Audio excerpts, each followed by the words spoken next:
Welcome back, everyone. Thank you for joining me for another edition of Heavy Metal Music Theory. Today we're doing a really good example of Metallica playing more than just a repetitive riff. And we're doing the song Orion from Master of Puppets, and this is one of those Metallica songs that I really think Cliff Burton had a huge part in playing, because there's a lot of stuff going on here that only somebody with a little music theory background would probably be able to pull off. And I don't think James and Lars are on the same level as Cliff was. But nonetheless, I'm going to do...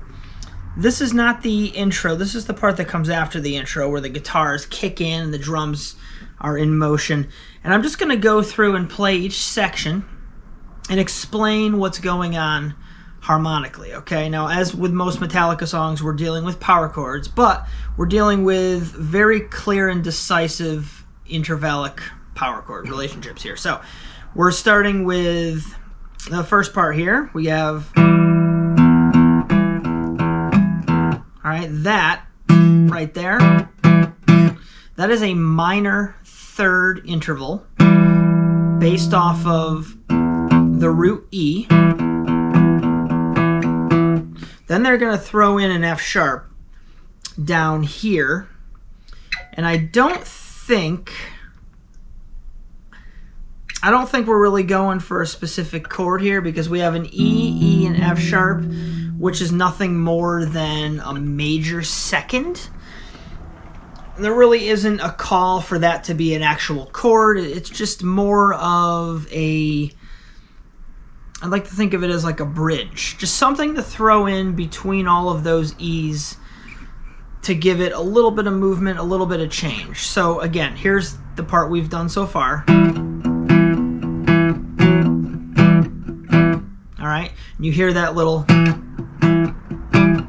change to the F sharp. That pretty much completes the first line. The next line is where stuff gets really interesting. We're gonna do the major third interval pattern, right? And then we're changing the root from E to B. All right. Now that's a D, an F sharp, and a B. Now B's the root, so B, D, F sharp. That's a B minor chord,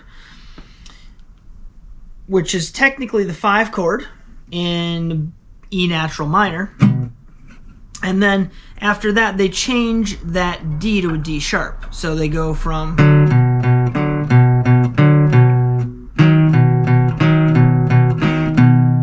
So you raise that third from a D to a D sharp, making it a major third, not a minor third. So the first carnation of that is the B minor to the B major.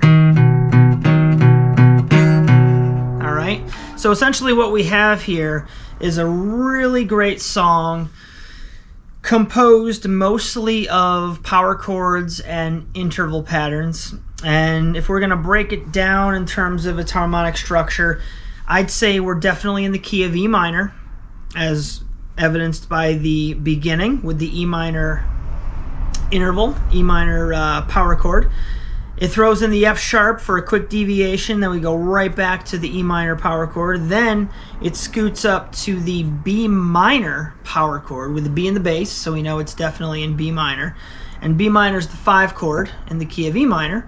And then as a slight deviation and harmonic lift, we make the third of that minor chord a major interval, creating a major chord, right? So the B minor goes from B minor to B major, which means that the first 5 chord, B minor, comes from the natural minor version of the key.